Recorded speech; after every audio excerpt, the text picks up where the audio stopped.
All right. Well, I better cut it off there. I don't want to copyright slam. Hi there, Keith Sutton. Welcome. Welcome. I got to adjust my mustache. So, okay, today is, let's see. Today is the 30th of July, 2024. And I'm coming to you from Marion, Michigan, here in the United States of America. And how does this sound? Can everybody hear me okay? Because I got a fan going in here. It's a pretty hot day today. And it's not bothering me, but I wonder if you guys can hear me okay. Hey, Inga, can you hear me okay? How's my sound? Give me a thumbs up or something. Let me know how it sounds. Before I get started, I got a really vital message tonight. Vital. Absolutely vital. I probably was born to be a radio talk show host. I really could do this. I could do this for a job. Loud and clear, Sean Wise. All right, it's good. Great. All right, then we'll be okay. I'll be broadcasting in relative comfort. As you can see, I just got out of the pool. Had a big day today. All right, so I don't know if we've ever used this title before, but it sounded good to me. But it's smashing paradigms, or maybe breaking paradigms. But let's smash paradigms, all right? And I can tell you why I thought of that. But let me tell you how things went here today. We've been doing really well lately. I must say, very well. Last week we were real busy with chicken processing and construction, and my son Sam was home, so he was helping us with some things. And then Saturday we had the chicken processing class that had been planned for a while, and we had a nice turnout. We had 8 people, which is about right. I think we're going to cap it at 10 from here on out. Last time we had like 25, and it was kind of chaotic, I thought. This was nice because 8 people, plenty of time to talk to people and, find out why they're here and what they want to get out of the class and things of that nature. So it was nice, relaxing. Processing chickens is sort of second nature to everybody here. All right, I got a thumbs up from Keith. Right on. Just a sec. I got to blow my nose. Hold on. I just put chlorine in the pool. Yesterday, we had an inch of rain in the afternoon. I had planned to cut hay, but I didn't get to it because of the rain. I was all ready to go, and then here it comes. And it started sprinkling. I thought I better get up. So I dashed up to the house, and I made it just in time. And it was a pretty good storm. It really came down. When we get an inch in a short period of time like that, that's really raining. And this morning, we had to have chicken processing today on a Tuesday because Friday is full, and we are getting a lot more calls, and we want to get people taken care of before we get close to the end of the season and get really jammed up. So we decided to have a limited day today, and I think we did probably 100 of our own birds, or maybe 80 maybe of our own birds, and then there was a small order of about 30 for a private guy. So that's not really a huge day for us, but it was enough to keep us busy until 4 o'clock at least, 3 or 4. I did not process chickens, though. I milked this morning, and then the crew was full, and they really didn't need me. So I was cut loose to go and continue on my hay cutting. And I didn't really think about it. But with all that rain last night, this morning at 9 o'clock, it's still pretty wet. And by the time I got down there, my tractor tires were pretty wet. And I thought, I don't know. But I hooked up and I decided to kind of wade into it and just see what would happen. And so I did. And I noticed that the machine was very quiet, where when I'm cutting really dry hay, it clacks, and you've got to apply quite a bit of oil to get started on the sickle bar, where because it was wet, I didn't put any oil on the sickle bar. And it was very thick, very, very thick. And at first it kind of worried me a little bit because I could see the windrow building up behind the hay bine. And for those of you who don't know, making hay is a process where the grass grows, and the grass can be sometimes as high as 4 feet tall. And you go through with a machine called hay bine, and you pull it with the tractor, and there's a sickle bar on the front of the hay bine, and that cuts the hay. And then there's a reel that comes around and rakes the hay into a conditioner, which is 2 rollers, right? And the roller is about 10 feet long, and one of them's made out of really hard rubber, and the other one's made out of steel. And all hay has to go, the grass has to go through there, and it crushes it. And they call it a conditioner. So, but it's really a crimper, I guess, is what you would. So it crushes the hay going through. When it's real thick like that, ooh, you got to be careful, because if you get plugged up with really wet grass, it can be tough to get it unplugged. So I was being really careful, but I made it. It was about a 15 or so acre field, and I made it around 3 times, and I was not having any problems at all. And then I went for about, I don't know, 3 minutes without looking back. You're constantly looking back to make sure that everything's going right. And I didn't look back for a while. All of a sudden, I heard it stop, and I looked back, and it was plugged. And so I got under there and started pulling hay out, and then I finally realized, this is going to be a half-hour job. And so I shut the tractor off, let it cool, and, secured everything so it wasn't going to pull me in or anything like that. And I went to unplugging it. And where I was in direct sun, and it was pretty hot. There, and you got to pull it out.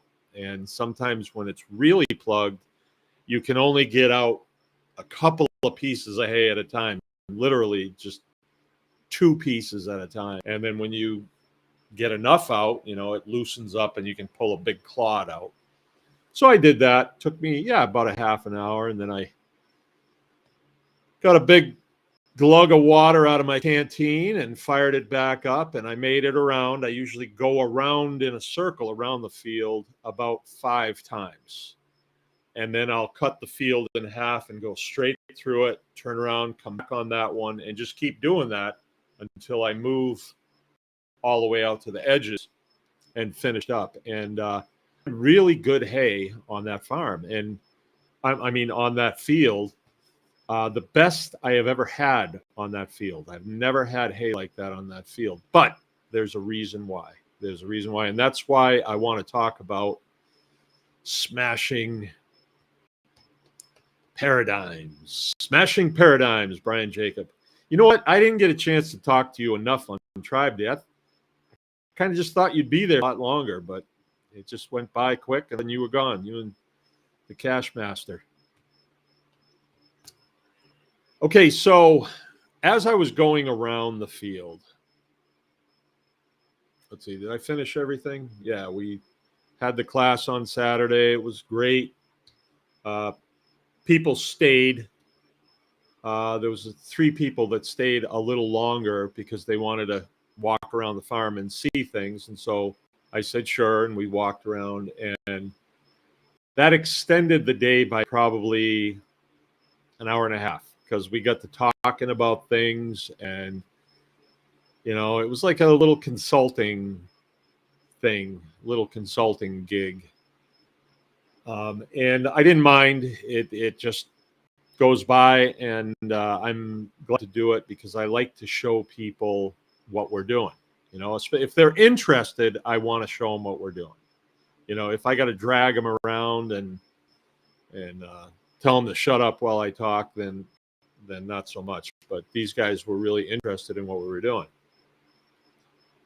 About that class, while I'm going through it, usually we stop and say, okay, why are you taking this class? What is it that you need out of this? And then I'll usually say, what do you do? What's your day job? And it's been very interesting lately, and I can't help but ask those questions because we have just a different crowd of people coming in. And in this class, we had a retired sailor, and he still works for the government as an IT guy, does contracting work for all the three-letter agencies, and had plenty to say about them because we had some conversations about things that are going on. There was a guy that was retired from a big factory where he'd been a maintenance man for 30 years. Young guy too, 50 years old. And he's pretty well set up. And now he wants to farm. Pretty interesting guy. There was another guy that was like, I said, so what do you do for your day job? And he's a fairly young guy. And he says, well, I'm actually an MD. Said, really? He says, yeah. I said, what's the idea here? Aren't you pretty busy being an MD? And he's like, yeah, but I want to get better food, and I want to be more self-sufficient, and on and on and on it went. And I'm impressed with that. I really am impressed with that because that is a fairly high-paying job, and you sometimes see people that are in those high-paying gigs, pay for security, pay for good food, pay for food sovereignty. But this guy was like, nah, I want to do it myself. Okay. Interesting fella. Got to talking to him as we were plucking. When we do the class, it's sort of a primitive class. So we're kind of simulating what the average person would have when they start out. They're probably not going to have a plucker. So what do? You set up a sawhorse with a board across, put a couple lanyards on there, and you have like a turkey roaster going over a propane, and you get it to 150 degrees, and then we sit on buckets and pluck, right? And so interesting conversations while you're plucking. And this guy had actually, he told me that, well, I don't really need to know how to do this or cut up, but the killing part of it, I haven't done that. And he went on to tell me that he had gone to the Culinary Institute of America, which is called CIA, and had been a high-end chef for a while, and then got into the medical world. You don't hear that very often. That's the first time I've ever heard of that, but quite interesting. So, yeah, it was a good class, very diverse group. There was another lady that was a medical transcriber. There was a retired lady. That's all I can think of right now. Sorry. Oh, and there was two sisters. One was there for moral support. The other one had made the decision to become more self-sufficient and moved to a plot of land that her and her husband owned, and they wanted to develop it into a homestead. So that was her reason. Nice, very pleasant people. I really liked the class, So anyway, why did I name this Smashing Paradigms? Why did I name it Smashing Paradigms? All right, so as I was cutting this morning, I was thinking that prior to this moment in time, as I'm making successful cuts on this field, because it doesn't always go that way. You can have problems when you're cutting hay. That's why it can be a kind of a butt puckering process sometimes. Things break.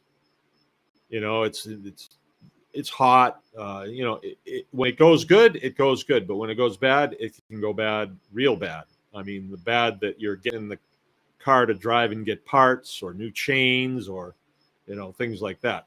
But that didn't happen today. And I got to thinking, well, all of this wet grass is actually lubricating the sickle bar. And it is going through very nicely, except for the one plug that I had. But you have plugs with dry grass if you're not careful, if you go too fast.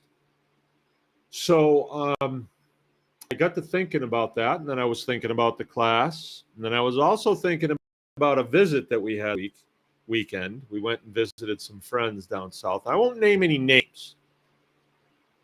But they were asking about the class, how did it go? And Jill said, oh, it was a half-day class, but, Mark got to talking at the end of the class, and it wound up going until 2. And one of our friends, I won't say which one, said something like, yeah, well, when he's talking and people listening to every word he says, time goes by for him. Something like that. And it wasn't snarky or anything. It was nice. It was a compliment. And I was thinking about that. I've developed, because I work hard daily, I like to work, and so I wade into it. I don't always know what I'm doing, but I figure it out, and then we have a level of success with it. And I really look at our homestead now and think we've come a long way.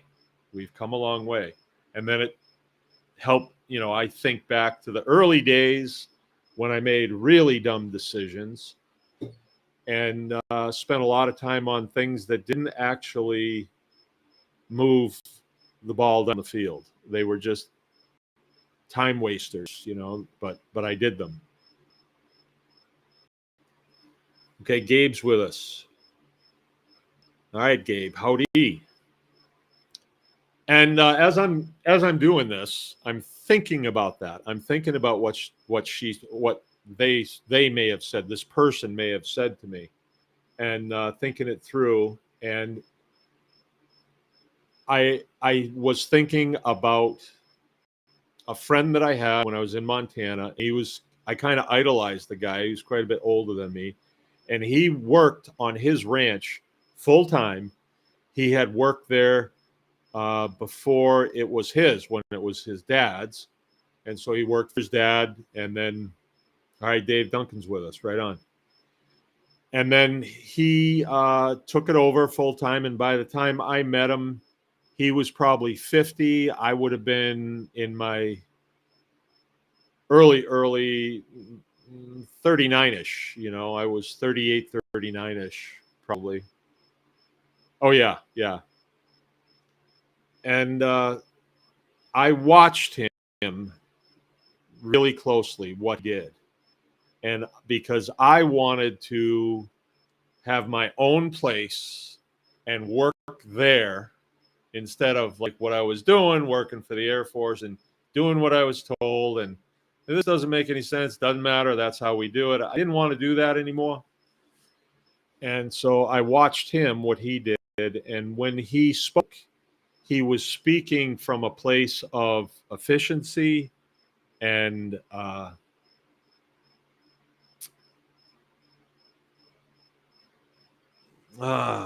don't know what works and why it works type thing. And he understood people really well. He's a good friend. And what was, he would have, he projected his character, and he was very careful projecting his character, I remember. And he tried to keep it within the lines. He tried to be kind and considerate, all that stuff. Not that he didn't, fall off of that once in a while. He did, but I remember one of the things that I saw act out of character, and it made me kind of feel good because he was such a decent guy, and I was such a little turd, and he got mad at this neighbor that we had who was working full time for the post office. He had retired from the military and then went to work full time for the post office.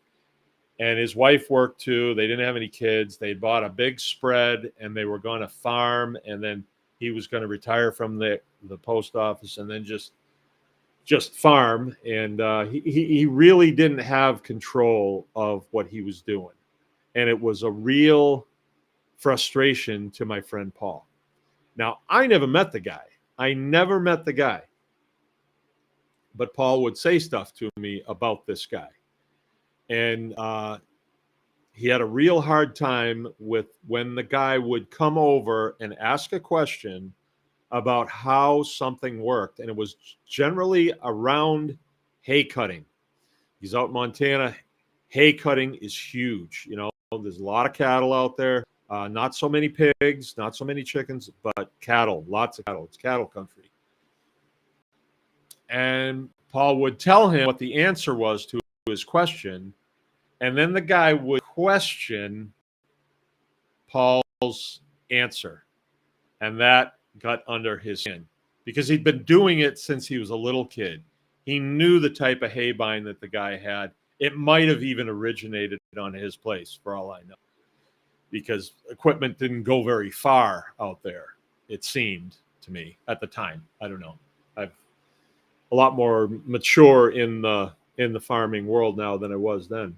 It's 20 years now that I've been in it for real. And I was thinking about that, and then I thought about myself. And because I looked up to this guy, I have actually given myself the authority to do the same thing. So when people ask me to do something, I will kind of size them up and I'll think, they're not going to do what I tell them to do anyway. So just kind of, just kind of blow them off. In my mind, I'm still outwardly fairly kind and considerate. But in my mind, it's like, it's a lost cause, right? And as I was thinking about that whole thing, and something that Paul had said to me one time is that when he would go out and get on a machine and start cutting hay, it seemed like it was a signal for everybody to cut their hay. And I would say to him, well, how do you know when to cut your hay? And he would say, well, around this time of the month. That's when we always did it. And Montana was different. They were on irrigation, so all the fields were irrigated. In the summertime, it very rarely rained. So there was not a lot of variance in the way things grew and how they grew and how the weather. So it made more sense there that, okay, on this day is when you cut this field. That made more sense. But here, no, that doesn't make sense at all. Because here I am cutting a field, getting more off than I ever have. And I've always made my first cut in the spring and it's wimpy. And then I wind up making a second cut and it's wimpy. So I get two wimpy cuts and they don't even come close to what I cut today. So I thought to myself, I'm not going to do that I'm not going to do that anymore. I'm going to wait until after Tribe Day, sometime in there, and not be stressed that I'm late cutting my hay. What is late anyway? Late would be like, I don't know. I don't know when late would be. You cut it and then get snowed on. I think you could still bale it then, even if you wanted to. So the whole paradigm about cutting hay here for me in Michigan kind of dissolved because when I came here, I had never cut hay on my own before. I had one time driven a self-propelled swather, it's called, self-propelled haybine. It's self-propelled, so you drive it out in Montana for about a half an hour. That's the only time I ever did it, and I screwed it up too. It was Paul's, and he says, "Oh yeah, you want to cut hay up? You can." And he showed me what to do. He told me what to do. It made perfect sense to him, but to me, I'd never done it, and so I actually went around one time, and then I came back the wrong way, and I kept going the wrong way, right? So the raking process didn't work out as well. I mean, not that big a deal, but I remember thinking, well, how was I supposed to know? When he kind of yelled at me a little bit. He didn't yell at me, but you could just tell he was like, "What are you, stupid? What makes you so stupid?" Right? And so anyway, I was going through all that in my mind, and when I thought about the first time that I cut hay here in Michigan, I didn't have any hay equipment. We arrived here. It's mostly hay fields, so I'm going to have to cut it. I got to get hay equipment. I'm driving home from a friend's house. This is early on. I mean, I hadn't been here but a couple of weeks, and I saw some hay equipment sitting on the side of the road. I don't know. I stopped to look at it, and this old guy came out, and he was pretty drunk. And he told me what he wanted. He said, "Oh, it works perfect. I've been keeping it in the barn. It's good stuff. I use it every year, da-da-da-da-da." And so okay. And when I went get it the next day, he said, "Well, I wouldn't have told you it was that price." I said, "Well, that's what you told." His wife was there, and she said, "That's what you told him." So he sold it to me, and I think it was like $1,200 for the rake, a baler, a round baler, and a swather or a haybine. And I got out there with it, and I started using it, and I cut the field, but I didn't know how to cut it. I just started going around in circles, and I kept going in circles. Well, okay, it's all cut. It's laying on the ground, and then I hooked up the rake, and I raked it into rows, windrows. I knew enough about that. And then I put the baler on it, and it was one of these New Holland chain balers. So it had pipes and chains. And I went around a few times, and all of a sudden I heard this terrible noise, and the chain piled up in there. It got all tangled up. It was horrible. And I couldn't get it out. And then I stopped at the John Deere dealership, and this guy comes out. He's real flamboyant. He comes out, and he's asking me what I'm looking for. And I said, "Well, I think I need a baler." And he's like, and so he sold me a baler, a John Deere baler. I'll never forget, he wrote the price down a piece of paper, and he showed it to me like that. And he must have known I'm not from around here, and I probably didn't look very farmish. And I paid twice what that baler was worth. Twice, easily. And I thought, "Ooh, look at me, and look at what I got," It was a nice little baler and everything, but I wound up getting screwed by that guy pretty bad because I wound up selling all that stuff back, and then I bought it back. And anyway, every time I dealt with those guys, I got screwed under that leadership. But he didn't screw me. I screwed myself. He's a salesman. That's his job. It's not on him. It's just that I had never really haggled over anything. To me, you go in there, they say this is what it costs. I figure that's what it costs, but they're going to try and sell it to you for more, and you say, I don't have that much. I got this much, and he'll say, "Well, I can't take that much." And say, "Okay, well, I don't really need it that bad." And then you walk away, and then he'll say, "Well, what if we go 4,000 on this?" And that's probably what I should have paid for it, but I paid $7,500. Anyway, it worked okay.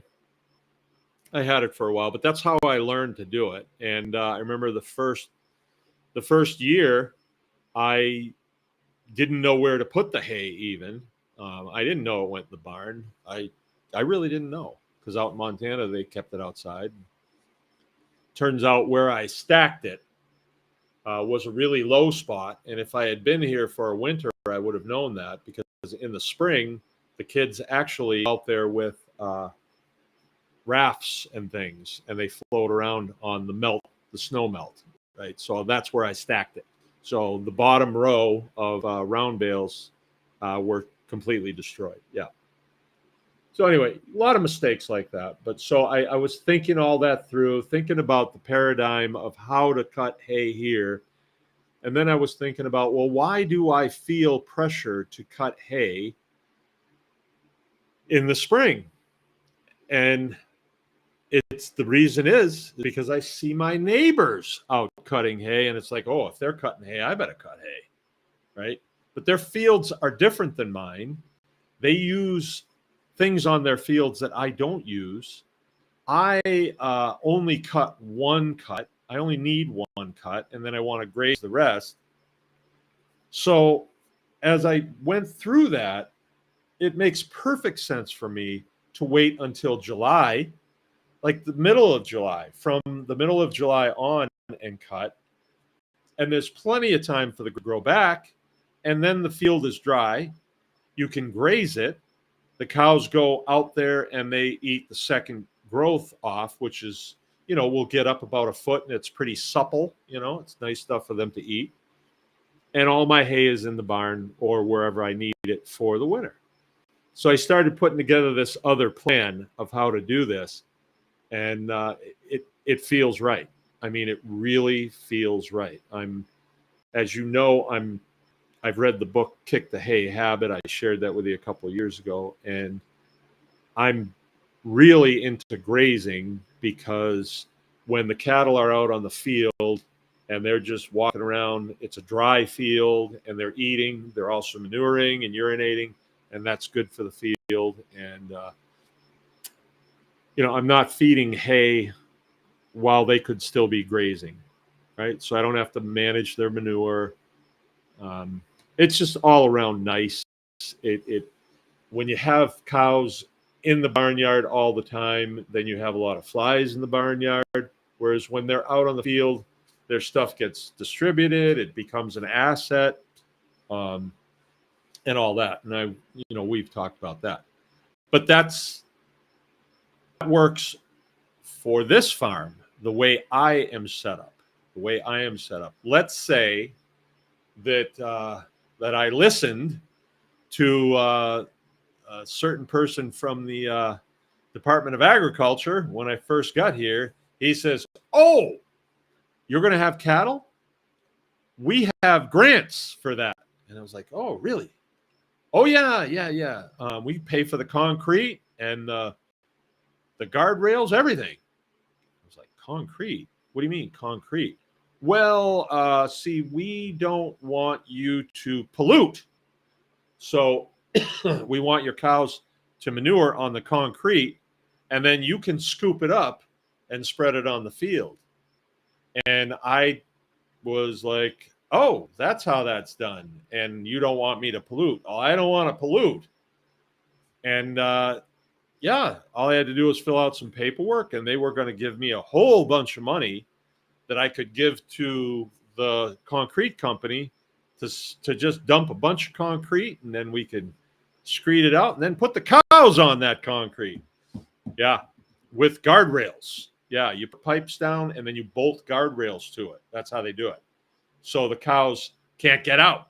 They're on concrete. And it doesn't work out too good in the wintertime, especially when it gets a little icy and the cows slip and slide and hurt themselves, which is pretty common here in the wintertime. Not on my farm, because I don't have cows on concrete at all. There is no concrete that my cows walk on. None. They're either on fields or they're in the barnyard, which, has limited plants in it because it gets walked on so much they destroy it. that was my thinking. So what I think I want to pass on to you, which dawned on me this morning, is that I want to make sure that I'm not doing things a certain way because that's how we do it. Right? That's the old paradigm, right? And you want to smash those because it felt like when I had this breakthrough this morning that it opened it like slid a door out of my way, and then there's all these other opportunities out here. Lots of other opportunities, right? That I wouldn't have seen before because and I was trying to figure out why I wouldn't have seen those opportunities before. And it's because I would be taking my first cutting and thinking, wow, I'm doing something wrong here because I'm not getting any hay off this field. But you burn the same amount of diesel fuel going around the same amount of time. I guess I'll have to just do it twice, is what I tell myself, right? And I would always be frustrated with that. Like, wow, I didn't get much hay. Maybe I should. That's what I'm thinking. Maybe I should what? Maybe I should buy fertilizer like everybody else does and spread out there. Have the company come in and spread it, and then write a check for a few $1,000s for fertilizer. Maybe I should. Everybody else does it. Maybe I should too. It wouldn't go over too well when I'm talking to you guys. And I've never got a good feeling about that. I never wanted to do that. I just don't believe that that's something that you should be doing. So the answer really was don't cut so early. So here's what happened. When I looked at the field, when I thought, wow, look at how thick this is and how big those windrows are, how much hay I'm going to get off this field. I got down off the tractor and I looked, and there were grasses that were quite high, and it looked to be like orchard grass or Timothy grass, just sort of looks like quack grass coming up, and they come up and they're pretty high. And that's what I was going through and cutting on my first cut. But underneath, once they come up, then there was all this smaller stuff with yellow flowers on yeller flowers on it.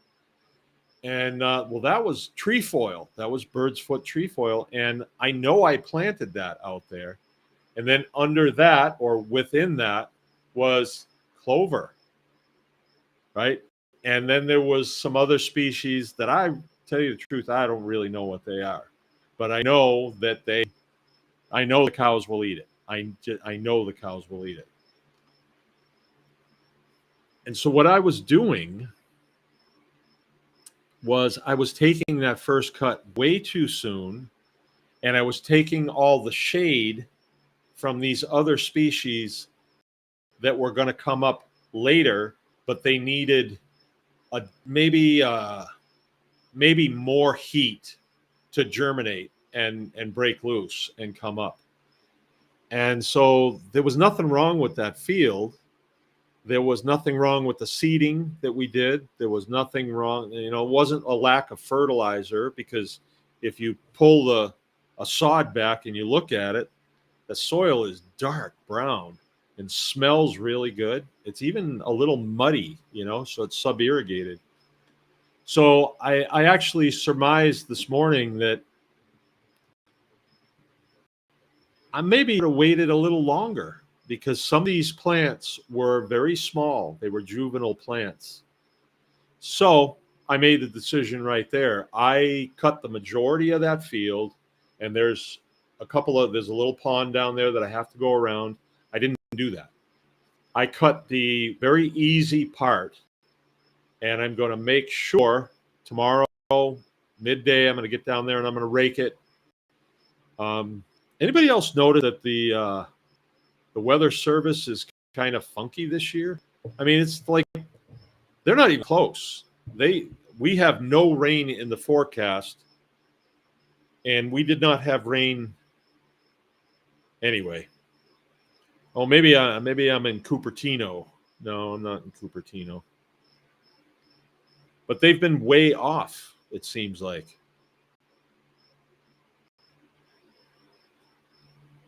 See, and there was no rain, and now Wednesday I've got 35% rain. So it just changes daily. But 35%, maybe I'll be okay. So, oh, that's tomorrow. Well, the reason I cut today is because it wasn't supposed to rain tomorrow. So they've changed already on me. So we'll see.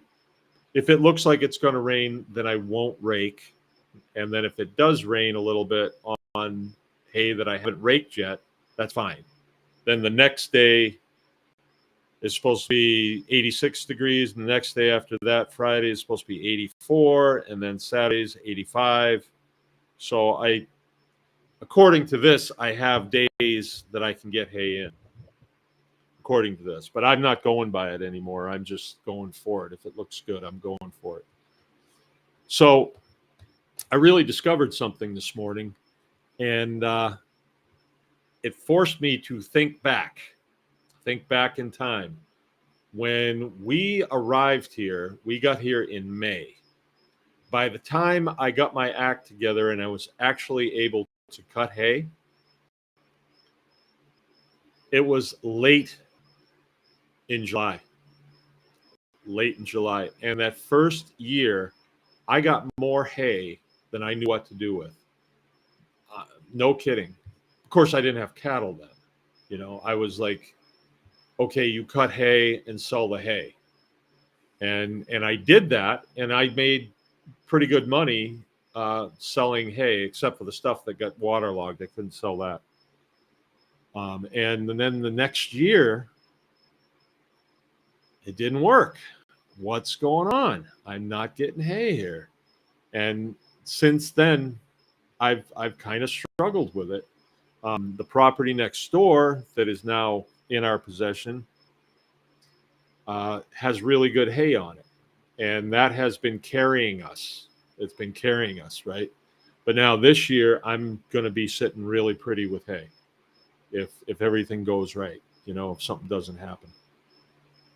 So breaking those paradigms, the processes that we do here, as I am carrying them out, I'm going to be looking at them and saying, hey, wait a minute. We've always done it this way, but is there maybe a better way to do this? I'm just, I'm probably not chicken processing. We are right where we need to be on that. We're pretty efficient, but other things that we've been doing, maybe we could do better. Anyway, that's my message for tonight. I got a little bit to pass on to you about the I got a message today from the Nourish Co-op people, Ashley and Sarah. I've never met Sarah, never even talked to her, but she is one of the sisters. I just talked with Ashley mostly, and she sent me a picture of a letter that she was getting ready to drop in the mailbox, and she was officially turning in her license back to the state of Michigan, the Department of Agriculture, for her warehouse license. So she was getting out of the contract. And you may have heard that the Nourish Co-op was directed by the Department of Agriculture to dispose of $90,000 worth of raw milk products, and they did. And I'm going to have her on one of these days. I think it'll be very enlightening for you all, because she will be the first one to tell you she owns her predicament. She owns it. And I'm sure she will do that in front of you guys too. But that's what she has said to me, and what she said to the group at Tribe Day. It was definitely her fault. She got tricked into it by the Department of Agriculture. Coerced, tricked, whatever, I don't know. It's just, you got to be careful with the way language works. If somebody says you need a license to do this, your mind should be going like, well, what if I don't? Then what? And you really got to run it all the way to ground. And you know, put your finger right in their chest and say, well, what happens if I don't? And wait for a response. If the response is, well, you could be put in prison for that, I would keep pushing them. Keep pushing them. Like, how in the hell are you going to get me arrested and convicted of a crime over some baloney directive that you're giving me to throw perfectly good food away? You know, how are you going to do that? So hopefully we can get that story coming to you. I don't want to get out in front of it because we counseled them on what we did, and they kind of went a slightly different direction, and they were concerned with their LLC. What authority does an LLC give these entities? What authority does that give them on private property? Now, I don't believe it gives them any. I really don't. She did, and she had her reasons for it, and I don't know what her reasons are, but I'm sure I will get those and we'll pass them on to you. But then she dissolved her LLC, and so it's a great story because you've got on one side of the scale, you've got doing business with the Department of Agriculture, and they force you into a $90,000 loss of products. And then on the other side of the scale, you have doing business as a private person. You work for nobody, you work for yourself. You've agreed to no regulation. You're bound by the law. You can't break the law. You can't say, well, I'm a farmer and I make crack cocaine. That's not going to work. But none of the products that she was handling are controlled products. So none of it was illegal. But she was in an agreement with the Department of Ag to follow their rules. And it's their rules. It's not your rules. It's just their rules. And they would say it's just common sense practices. But when does any government agency ever exercise common sense? That's my question. Usually the first 5 things that they think about doing are dumb, but it benefits somebody, and that's why they do it. That's why they do it. So now she will be just a private citizen doing business as herself. She's got a bank account with an EIN number, right, that she will use for writing checks for paying stuff and for deposits. And there's no LLC and no S Corp, none of that. She's just a private person. So without the license, Department of Agriculture people have no access to her or her business. Like they can't physically cross the magic line at the bottom of her driveway onto private property without her permission, and she's not going to give it, right? With a license, you're writing right into that licensing contract that they have access onto your property 24 hours a day, 7 days a week. That's what you're giving up by getting in a licensing agreement with them. Where the original agreement, U.S. Constitution, they could come up your driveway one time. And when you tell them they must leave, that's it. From that point on, they cannot come up your driveway legally. It would be an illegal trespass or a criminal trespass, and then it's not your problem so long as you can make a phone call, 911. I have a criminal trespasser that I'm detaining until a patrolman can come and take them off my hands. Right? That's it. Then it's not your problem. You are not a law enforcement officer. The sheriff's deputies are. The state police are. Conservation officers are. They can handle it from there. Now, what they choose to do, it's kind of out of your control, But I would be looking over their shoulder, because if they just say, he's a crackpot and turn him loose, I'd have a problem with that. I would have a problem with that. If a state employee can do criminal trespass and suffer no repercussions, we have a problem, right? And that would be a chain of command problem, because if a sheriff's deputy did that, oh boy, I'd be heading up to the sheriff's office, the elected official's office, and saying, "Explain this to me. Explain it so a fifth grader can understand it. Speak in plain language, please." He won't be able to explain it. He'll have to discipline that officer. And they'll have to back up on that, because if I am identifying a trespasser on my property, a criminal trespasser, and they choose to just turn them loose, I guess private property doesn't mean much here to you guys, even though you are sworn protectors of the Constitution of the United States. See, so it puts them in a real bad place if they don't follow up on it, the same as they would follow up on you. If you, let's say that you went down to Lansing and you decided you were going to go into the Department of Agriculture headquarters there, and you just went around and started making a pet out of yourself, and finally somebody said, "Hey, you got to go, and we want you to leave." Well, I don't know if they have the authority to do it, because it's a government building which belongs to me, and they're government employees who work for me. But I don't know about that. But I think finally they would have a reason to have you removed, and you would be told, "Do not come back." If you did, they would cuff you and stuff you. They would, because that would become a criminal trespass. And that happens with businesses. We saw this doing the Wu Flu.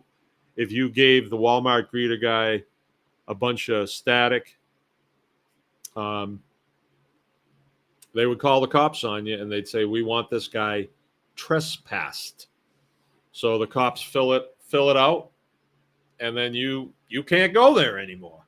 If you do, now you will be arrested.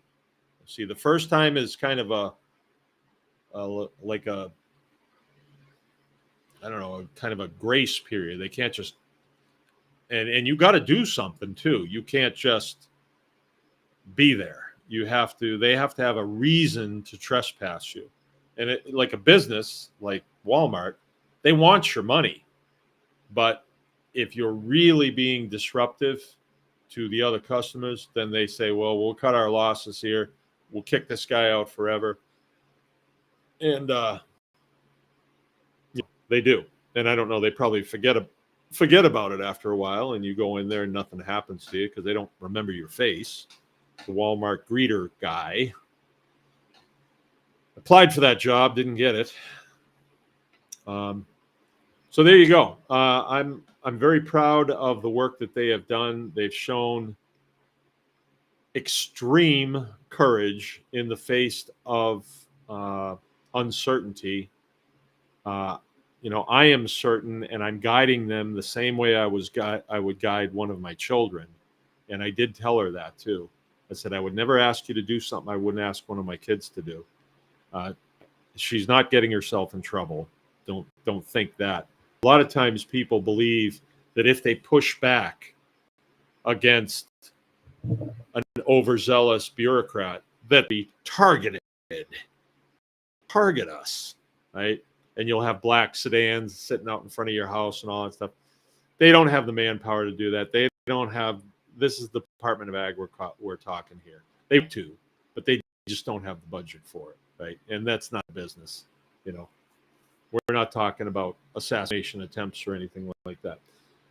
Along that note, I have something that I'd like to pass on to you too, something that I heard the other day that really hit me hard. And it was because there were some people, I don't actually know these men personally, but I know of them. One is, you can go and listen to this podcast if you want, but I'll kind of reduce it for you for what I thought was pertinent to the situation that we are in, right? So A couple of weeks ago, we had an assassination attempt on a former president, and he's a very popular former president. And the man that was being interviewed was a guy by the name of Eric Prince, and he is the founder of Blackwater International. It's a contracting outfit, and they provide personal protection, right? Resource protection, right? So they're security people. They're highly trained. Most are special forces guys. Eric Prince was a CI that was interviewing this guy by the name of Sean Ryan. He was a SEAL too. And so these guys have an understanding of how this business works. They're not the only ones, but they would be the ones that would actually be operating in that capacity. I mean, they're way more trained than a Secret Service person. It's not even close. But the Secret Service people did a very... Eric Prince said it's one of three things. He says it's either a government conspiracy to kill a former president, right? It's government, a government agency that is totally inept and just a list of failure after failure after failure that allowed a 20-year-old kid to defeat the Secret Service, which is basically what he did. He defeated them long before he took a shot, if that's really what happened. And we don't know. Or it was a gap was opened up for him for that guy to take a shot. So those things, but then he went and he totally disproved the second two things. So he didn't come right out and say it, but it looks an awful lot to a lot of people, myself included. It looks like it was intentional and that it was an inside job. That's the way it looks. I mean, it's insanity, the failure that they had. And then when the director testified before Congress, he was just totally stonewalled, didn't answer a single question. This is the House of Representatives asking for answers. You know, they represent us. We want to know what the hell happened. How did this kid get a shot off at the president and clip his ears, supposedly? I'm starting to think it's legit, honestly. I believe he really did get clipped with a bullet. But I don't know. You know, we'll find out. But Eric Prince said that the FBI should be having a daily briefing if they really wanted to get the truth out to the American people, but they're not. They haven't even had one briefing. And Christopher Wray was also grilled by the House Representative, the committee or something, and he was about the same. He answered a few more questions, but not really. You know, he wouldn't commit to anything, and we still don't know much about the kid that did it, the circumstances involved and stuff. We just don't know. And now the kid's dead.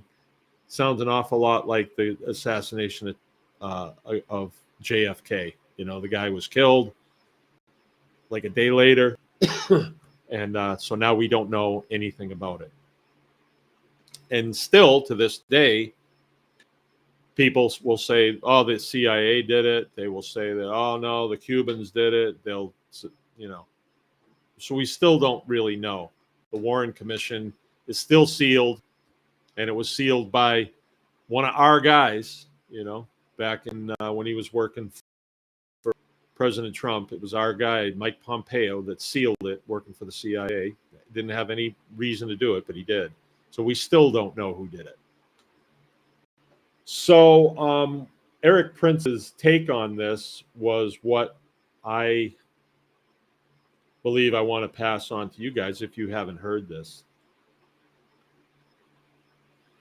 The assassination attempt is not a closed book. It would be if the FBI, the guys doing the investigation, were given daily briefings and we were getting close to the bottom of this. who did what when, all the emails laid out, all the comms laid out, all the messages, all the pictures with times and dates, and then we will know exactly who did this, right? But right now, we don't know that. And the FBI seems to be not being forthcoming with it, which is a bad sign because that means this incident isn't closed. It is not closed. And what Eric Prince said was that assassinations lead to world wars. And that caught my ear, right? Because, there's obviously a power struggle going on right now. And the side that burns buildings down and assassinates and gets us into wars and all this stuff. And I'm not talking like the Democrats as opposed to the Republicans. I'm talking about the deep state players within both parties that move us towards decisions that lead to a great amount of death, but profit, like they trade blood for money. And I think people are tired of it. War. I'm tired of it. I don't think we need to have wars. I don't think it's just an inevitability. I don't think it is. So, yeah, we ain't out of the woods yet. And I was listening to that podcast while I was actually driving my tractor. I had a long drive on the tractor back home. I had just picked up a load of straw. Hey, anybody needs straw? I have straw by the bale. $6.50 a bale. Real nice straw if you need it. And I can get more. I can get another 100 bales. So I picked up 4 bales, and it was a long drive home, and I'm listening to this podcast, and it makes me feel like, wow, I gotta stay focused on what I'm doing and get it done. And I was thinking, poor Sean Ryan, he's not a SEAL anymore. He's not a contractor with the CIA anymore. He's a podcaster. Well, if the wheels really fall off because, they've tried everything they can to squash this movement. Really, Trump is not a guy. He is a movement. He is a movement. If they had killed him, I think that there would be somebody to step into his place, and people would become more motivated and want to push further and faster ahead. We're not the people who burn cities down. Like, if he had been killed, I don't think that I would have burnt my neighbor's house down. Why? Or headed into, I wouldn't have headed into, Cadillac to burn down the Napa store. Why? That's not what we do. But President Trump said something a while back, and I've been thinking about this too. He said, because I can be motivated by revenge. I think we all can. But he said, revenge takes a lot of time. He was being interviewed by Dr. Phil, and Dr. Phil was like, well, the public are thinking you're going to be elected, but they're also kind of afraid you're going to get revenge for all the things that these people have done. Both sides. Don't look at it like, well, them Democrats. They're overtly in the open weird, right? You get all the Pete Buttigieg's and all that, the weirdos, right? Seen the Olympics, the start of the Olympics. They thought it was good. They thought it was good. Don't get pulled into that. Just like ignore them. It's sort of like when they tell jokes about you. Just ignore it and press on. They want a reaction, but don't give it to them. But don't watch the Olympics either. I'm not going to watch it. I wouldn't have watched it anyway. I don't have time for that. But what the president said was, I don't have time for revenge. He says, I'm going to let my success be my revenge. Ooh, that I can work with. So we each individually have to work hard, work smart, stay focused, because this is like a chain of people, and you don't want to be the weak link. You never want to be the weak link.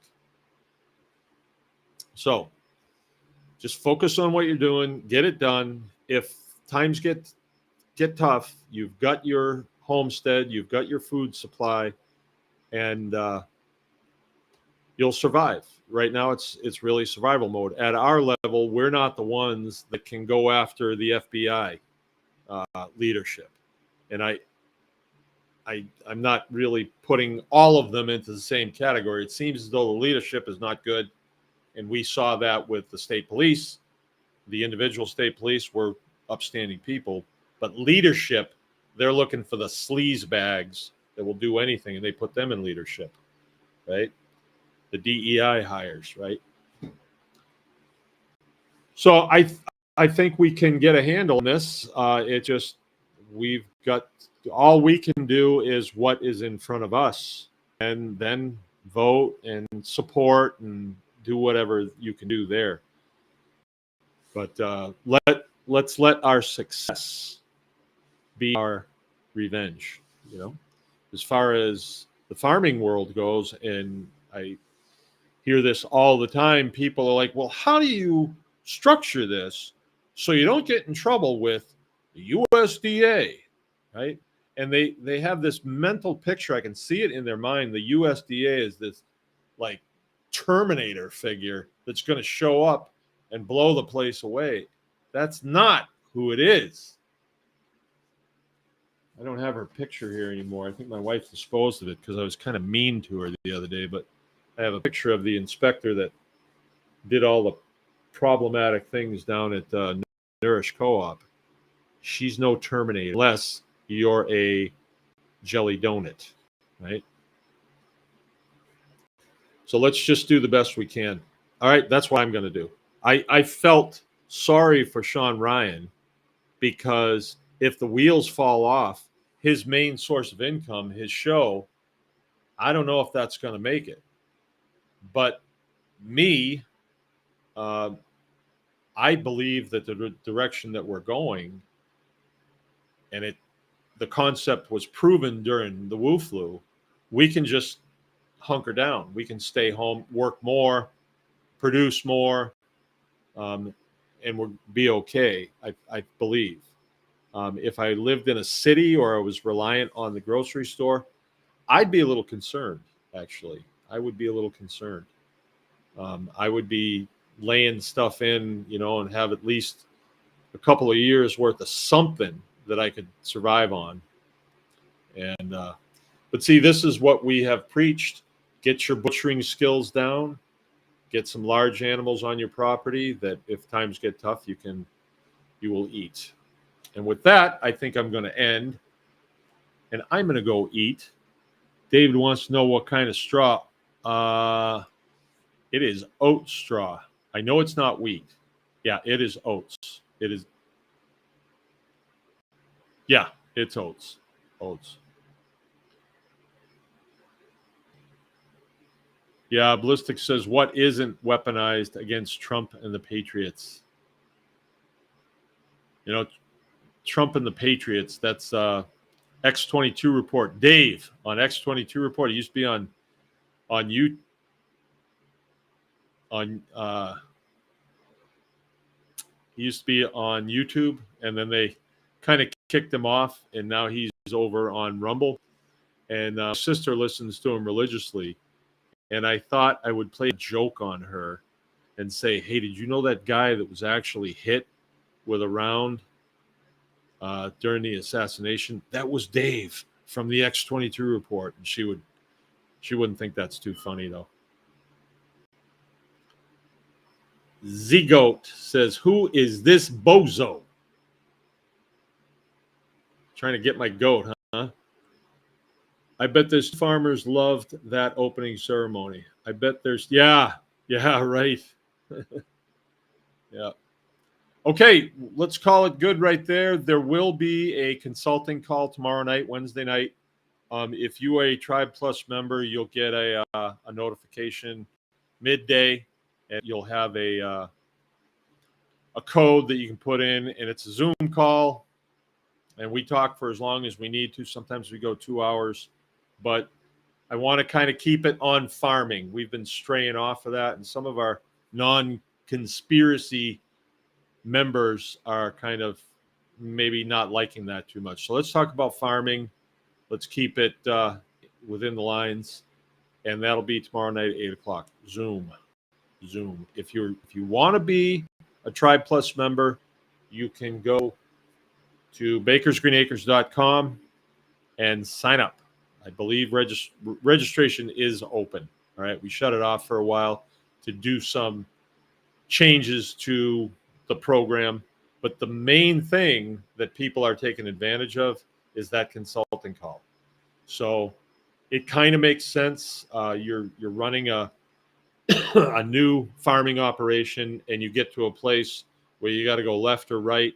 It'd be nice if you could ask somebody, that's in it and is doing okay, and there's other people on the call, so you may get some additional input, and it'll give you a place to start your thought process, which way you're going to go.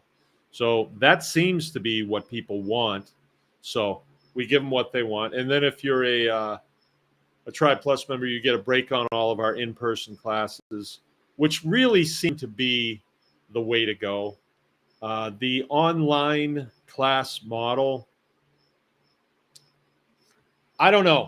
I don't think it's effective, and I believe that it's not effective because YouTube has so many talented people that will show you how to do things, but you can't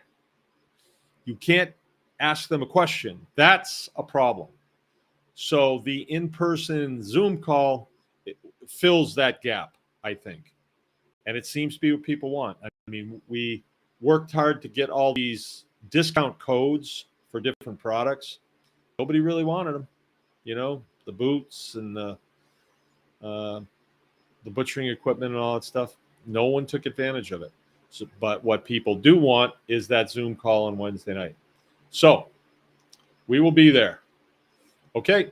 If nobody has anything else, I'm going to get going. And remember, anyone can farm.